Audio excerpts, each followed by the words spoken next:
Paranormal in Pennsylvania may discuss topics such as suicide, murder, and other potentially upsetting things. Listener discretion is advised. Hello, and welcome to Paranormal in Pennsylvania, where we discuss history and haunts. Today's story takes us to Philadelphia and their oldest running tavern. I'm Sarah. And I'm David. Let's get into it.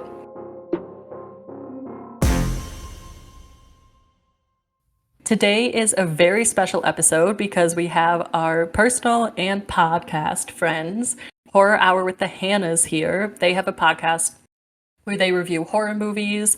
We're going to be on an episode of their podcast, and we're so excited to have them here. Matt and Hannah, do you guys want to give a little bit more information? Hi, I'm Hannah. And I'm Matt Hannah. And we have our podcast, Horror Hour with the Hannas. It's basically just us bringing along some friends to watch some of our favorite and now least favorite, as of our most recent episode that we recorded, horror movies. So we kind of just talk about what we liked, what we didn't like, what it meant to us, how many times I hid. What we think the movie did well, didn't do well, really just general recommendation or for or against it. Yeah, so, in the spooky family. Great, and where can people find your podcasts? It can be found on Spotify, Apple Podcasts, or YouTube. Great, so go check them out. Like I said, we're on an episode of theirs, and it's a great fun to hear people analyze horror movies. So today's place, like I said, we're going to Philadelphia, which is no doubt a super haunted city. And we actually went here on our Pip in Philly Day, as I've started calling it, with Hannah, who actually is the mastermind behind our social media for Pip. So the TikToks that you see, she's creating them. And it was a great day. It was so fun. Yeah, we hit a lot of historical places in one day. Yeah, it was a ton of places too that I haven't gotten around to. Matt and I actually live in Philly, and we've been here for like 4 years, and there are so many things I feel like I haven't gotten to do. So having friends visit who wanted to do them was really fun. Let alone all of the spooky. Yeah, and I feel like we just looked like crazy people running around with an EMF reader, but oh well. And just asking everyone, like, do you know about the ghosts here? Are there ghosts here? Can you tell me more? Will this coin fly back at me if I put it here? Yeah, exactly. So today we're going to talk about McGillin's Ale House. And I know that you guys have both been there before, but this was mine and David's first time. And it was a really cool place. It collects signage from historical Philadelphia locations. And of course, we'll start with the history. So it opened in 1860, and it's the oldest continually operating tavern in Philadelphia. It has been through the Civil War and Prohibition, so it's certainly seen a lot. And originally it was owned by Catherine and William McGillin, and it was called the Bell in Hand Tavern. And they raised their 13 children upstairs there, which I think the 13 children aspect is crazy. But the bar became known as McGillin's when they became familiar figures in the neighborhood, and the locals started calling it McGillin's anyways, so they officially changed the name. In 1901, Pa McGillin died and Ma took over, and in a lot of articles I hear it said, or read it said, that she ruled the bar with an iron fist, which is crazy to me for 1901 to be a female business owner and also like rule it with an iron fist. I love that for her. No, that makes sense to me, right? Like, to be taken seriously, you have to be hard. I mean, it makes sense, but I just love, like Hannah said, I just love that for her. So during Prohibition, when Ma was in charge, they switched it out a bit and they hired a chef and served ice cream and tea upstairs to make it a legitimate business, and that got them through. In 1937, Ma died and her daughter took over from her. So it was a family business for quite a while. But in 1958, just short of the 100-year mark, two brothers bought the bar from the family, but they kept the name McGillin's because it was such a historical tavern at that time. And in 1971, there was a fire there, and I thought that would lend itself to some hauntings, but there was actually minimal damage to the tavern, and instead it took out the top floors where there was more storage and bathrooms and stuff.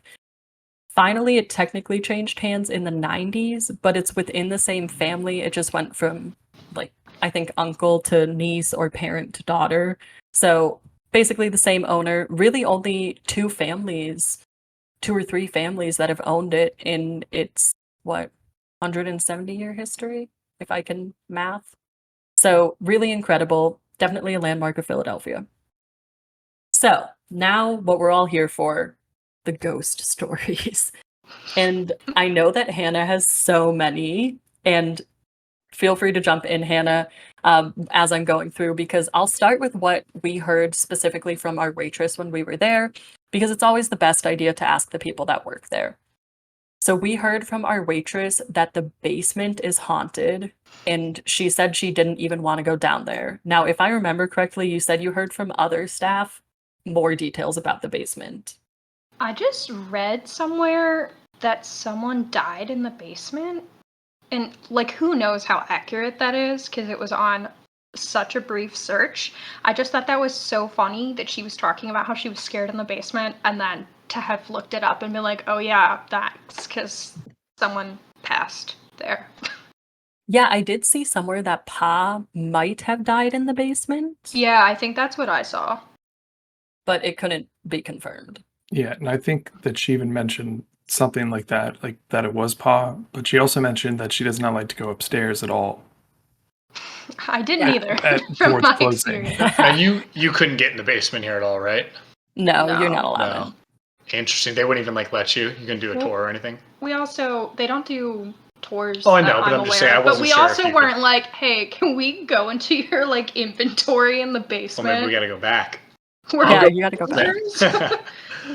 But I I think- mostly spent my time on the first floor, and I went upstairs. There's a private party up there, though. I didn't even know that that was up there. All I really did was walk to the women's bathroom, which is right at the top of the stairs. Yeah, I think I went over to the right. There was like a private party and another bar up there. Oh, that's cool. oh. I also looked it up, and I know she mentioned that the upstairs creeps are out. And again, I don't know how accurate this is, but another website I saw said that someone died upstairs when it was a house. Oh, interesting. I did not read that someone died upstairs, but I did read about the woman in white that haunts the bathroom. Mhm. And this is a super common trope. Wait, she haunts the bathroom? Yeah, she does, specifically the bathroom. And it's that this woman will appear in the mirror behind you, any mirror, really, but specifically in the women's bathroom. But there were also reports of her appearing in the bar mirrors, and that she'll appear in mirror photos. And Hannah, I know we went up there and we took photos and we didn't capture anything, but please share your bathroom experience. So, the three of us had heard that if you took a picture in a mirror that the woman in white might be in the back of your photo, but at the time we didn't know that it was most common in the women's bathroom mirror. So all three of us tried at different times just to kind of like increase our chances of a paranormal sighting. So I think, Sarah, you and David went first, but neither of you brought the EMF reader. So when it was my turn, I like legit had to pee, and I went upstairs with the EMF reader, not expecting much, but just like, okay, that's fun. And so I go into my stall, and two women who were in the bathroom when I got there left the bathroom. And about 2 seconds after they left, my stall door started shaking, and it like kind of like slammed forward and then back. And that scared me enough that I was like, all right, no urinating for me. Scared. And I hadn't even gotten the EMF reader on, because at this point then I'm like, I can't do this alone because I'm a huge chicken. So I like panicked, ran downstairs to you at that time. Yeah. But I just was like unexpected. I mean, I guess obviously we're in a spooky place because we want to experience that, but I just thought it was funny that it was me on my own, just a fragile lady by myself with my EMF reader bathroom, and that's when it happened. I was like, of course it would be me. Yeah, and honestly, when you came down and you were like, will you go to the bathroom with me? I was like, oh man, she's just scared because we've just been talking about it. But then you were like, something or someone rattled the bathroom door. And I feel like I grabbed the EMF reader from you and like booked it. I was like, we have You to did. catch it. You did. We got EMF 4 very briefly, but overall it was staying at EMF 3 in the bathroom. So not crazy high, but not nothing. But it was definitely a crazy experience, for sure. Yeah. So, for someone who is unaware, what does a 4 EMF mean? So it's out of 5. So baseline would be like a 1 EMF, and it can go up to 5 if there's a ton of paranormal activity there, but it's basically like a scale of 1 to 5 of paranormal activity. So 3 to 4 being in the bathroom where Hannah just had the door shaking while she was in there is a big deal. Yeah, pretty significant, I'd say. That's awesome. Yeah, there are some weaknesses to EMF readers. Like they can pick up on copper wires. That's something that, when we use it, David always reminds me of. But it was in the middle of the bathroom, so I don't think anything was really interfering with it. Yeah, I remember too, you went up to like my stall door and you were recording it. I also, because I then used the same stall when I got you to come back to the bathroom, I kept like looking to make sure that there wasn't like something wrong with the lock that could have done it, or if like a pressure change in the bathroom when people leaving could have done it. But it was a couple seconds after they left, so you would think that like the pressure would have already changed, and if something was going to rattle, it would have rattled. And I don't think anything was wrong with the door. Like there was nothing noticeably broken. So I was trying to look at it with a skeptic's lens for sure, but I'm also a chicken, so my gut reaction was like, oh, it is haunted, and they're making themselves known to me because I'm clearly here with my little EMF reader. I can't believe you ran out. I know, it was a mistake, but I'm also such a scaredy cat, and anyone who listens to our podcast will see that I am the hidey and screamy one. So would you go back and try to replicate? I would go with someone else in the bathroom. No, it clearly doesn't work that way, No, though. clearly It was they Yeah. very nervous. You had to be alone. They were like, she's vulnerable, let's get her. Yeah, she found that I was in there and it quickly went from 4 back down. She's like, nope. Yeah. And they do think that it's Ma McGillen, which I think is really interesting, of why she would want to scare people away. Maybe she's not trying to scare people away. Maybe she's just trying to interact. Yeah, that is really interesting, because if it was her establishment, she would want them to get business, unless she's cleaning the mad that bathroom. they bought the establishment. I She's guess. like, don't use that stall. Yeah. She's like, I didn't finish cleaning that one yet. Yeah. So there are reports elsewhere. On the main level, this place is so haunted that local paranormal investigators came in. And on the main level, ghost hunters captured spikes in EMF readings, but it was really around 2 or 3.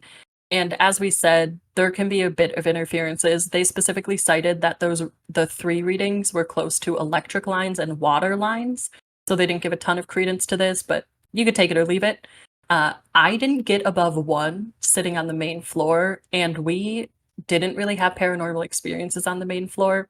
It was pretty populated, and at one point the music got so loud that I wanted to leave. Yeah. Something interesting about the main floor is that the same investigators used imaging, and it showed that there's actually ghosts sitting at the tables in the open seats. Ooh. Yeah, I thought that was really interesting because we had an open seat at our table. At our table, yeah. But that would be so cool if we just had a guest for dinner. I didn't feel anything though. I don't know. No, I didn't either. Oh, so are there pictures of that, or that we can use, or not? I'd have to dig into it more. So yeah, that'd be perfect for the TikTok. That would be amazing for the TikTok. Yeah, I like the way you guys think. You guys are like social media management. The other thing is that there are tons of reports of various chefs. So this isn't even one. This is across many years, because remember, this place has been open forever. That pots and pans move around regularly.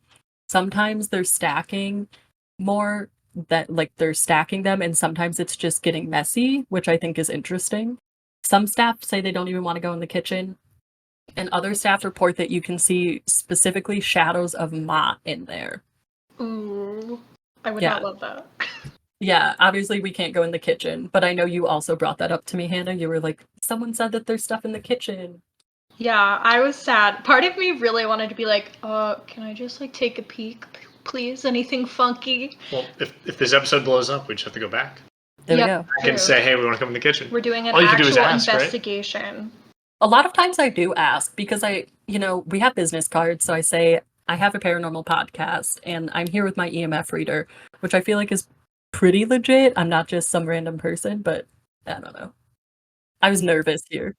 Yeah, this is an establishment that knows that they have a history of paranormal experiences. Like, they've been open to talking about it, unlike some other places or museums, like trying to hide it. So I do feel like McGillin's, of all places, wouldn't be opposed. Even so the second time I went to McGillin's was after I knew that it was haunted and that I knew I was going to be on the episode. So the second time I went, before I went with you guys, I asked the server that we had, oh, well, like, do you know of any paranormal like experiences that have happened here? And she said, I've only been working here a month, so I really don't know, but I can go get the manager. So first of all, she was super sweet and she was super ready to be like, let's do it. Let's have this sit down powwow. I'll get her. But also, she's definitely going to quit her job because of me. I feel so. Oh no. I mean, how do you not know? Yeah, right? Like, you think if you it's look not part it of the up, introduction, I guess. but if you look up the establishment, it does come up. Yeah. What were you going to say, Matt? I was going to say, yeah, it's not in their introduction course. But I was also going to say, I definitely recommend going here because the beer I had was quite good. Irish bar, right? I got my Irish ale there. It was great. It's haunted. You can go mess around in the bathrooms. And I also was going to say, I feel like we're downplaying the fact that Hannah had like a 3 or 4 and like an actual scary experience. Yeah. Like, that's crazy. I like hearing about everyone else's, but we have like a live action person right here. I wish I wasn't so silly because I really should have taken advantage of it more, but I am such a high anxiety person that I was like, gotta go. Well, and to be fair, we had a whole day of like getting really excited about something happening and then nothing happening. So I felt like by the time we got here, I was like, we're not going to have an experience. And then you did. And that's when I was like, oh my gosh, that's so crazy. She called me right away, basically. You were all giddy. Right after, I was like, Matt, you'll never believe. Exciting. Another thing about it that I think is interesting, and I didn't really look out the windows, but one of the hauntings is that if you look out the windows, you'll see old-timey folks walking around. Ooh. And people will like think that they're historical reenactors, but when they step outside, like if they look out the window on their way out, they'll see that there's no one actually there. So it's almost like the windows are portals to another time, or like ghosts are walking past the windows, I guess. That's especially cool just knowing how historical Philly is and that those kinds of reenactments, they definitely do exist. So it's funny to think that you could be so easily tricked by it. Yeah. And yeah, the things that street has seen, especially like since 1860, geez. That's crazy. I'm going back and I'm looking for all this stuff. Please do. We could do a follow-up episode. I really liked it. I said the beer was good. Like, I'd be happy to go back. I know keto. Yeah, the food was also good, for the record. Yeah, it was really good. It's cute. It's pretty big. It's got good vibes. Yeah, it did. That's why the ghosts are all there. There's good vibes. They're hanging out. I definitely like it better, I will say, to sit down and have a drink or dinner versus to go at night. Because the first time I ever went was like at night during Christmas when they had Christmas lights and everything up. So the vibe was cute, but it was really crowded. And I think it definitely works best and you'll get the best experience, especially if you're looking for paranormal on like a casual dinner or drink after dinner. Yeah, because we've talked about that on other episodes of what paranormal activity gets lost along the way, like in the hustle and bustle and the noise. What do you, someone tapping you on the shoulder, you chalk it up to someone else at the bar just accidentally bumping into you, stuff like that. The final haunting that I found that I think is so interesting because there's so many family members that have allegedly died here. The current owner's uncle actually died in the alley behind the pub, which is interesting because the pub itself is in an alley. I remember, Hannah, you were like, if you can't find it, it's literally in an alley. But he appears at the bar on the anniversary of his death. And people have only identified this because they'll say like, oh, they'll say to the bartender or someone like, oh, this man was here. And they'll say show them a picture and say, was it this man? And they'll confirm. And it's the dead uncle. That's spooky. I wonder how he died, though. If he died in the alleyway. Yeah, it didn't say. It just said he died in the alley behind the pub. It also didn't give the date, because if it did give the date, I'd be like, we're all going back on this date. Yeah, what the heck? My paranormal investigative skills are lacking now that I don't have that. I guess you guys have to go every day until you see it. Apparently, let's do it. If I owned a bar that people thought were haunted, I would 100% play into it. That'd be everywhere. Like, come to my haunted bar. Like, not that I think they're not doing that, but that'd be so funny if, say, they're like setting some guy up to being walking around, and then they already have a like a live person, right? Oh my gosh, that's a certain funny. way. And when they come, like, oh, was it this? Like, I don't think they are doing that, but like, that'd be me. Yeah, given there's I so love that many idea. other occurrences here, I don't feel like they need to, but that's also genius, Yeah. especially. They're not even known as being like a Halloween bar. That's what I think is fun too about McGillin's, is they are on lists for where to go around Christmas. Like, you'd think this is a haunted bar. I'd be Right. capitalizing on that and They're being not playing like, into it. come for Halloween. Yeah, it's really a weakness. That's what I thought about this uncle, actually. Why not give the date of the death that he appears on? Do some drink specials that coincide with it. But I would guess be it so is their into That's so family fun. member. Yeah, so maybe it's actually like a hard loss. or See, if something I for die them. in that way, do that, please. Do that, yeah, I'm in. 100%. Noted. We're gonna say it depends how I die, but yeah. Yeah, I no, guess not if for I'm me, like then. murdered or something, maybe Even don't definitely do that. do it. That's way more likely for there to be a haunting, right? Yeah, I feel like, yeah. But Definitely. I was murdered. But I feel like if you're gonna do it, it doesn't matter how, you know? Like, you're already capitalizing on someone's death. Yeah, I guess True. that's true. Capitalize on my death. Everyone out there, listen, please. If I die, talk about me on a podcast in some way, make a true crime episode about me, and have a drink I hope special it's in not my true honor. crime. I really hope it's not Well, true Yeah, I I just hope mean it's if not it's a true true crime. crime death, definitely cover me on a podcast. And if it's not a true crime death, celebrate my passing with drink specials at your bar. I love that. So that's all the hauntings. That's our personal experience at McGillin's Ale House. We've kind of already answered, but for the sake of the continuity of the podcast, would we go back to this place of paranormal phenomena? I think we all would. 100%. I'm No. going back just for a drink. Hey, do you come for the drink, stay for the ghosts? Hey, Right. that could be their tagline. Yeah. They should hire me. So many missed opportunities. McGillin's, hire me. We'll be your do their social name. media, Yep. yeah. Yeah, Hannah's like, look at Give Pip's me social job. media, love it, hire me. 100% me. I would definitely go back. I would be a little nervous about going to the bathroom by myself again. I'm not gonna lie. Especially if I had an EMF reader on me, because I think that definitely I'll, do it. Spiked it. they were feeling me. I'll go sit in the stall with one. Yeah, well, next time we're in, we'll have to go back. Maybe for Christmas, because we'll probably be in town for Christmas, but we can talk Yay. deets offline. Thank you guys so much for coming on. Everybody check out Horror Hour with the Hannas on Spotify, YouTube, Apple Podcast.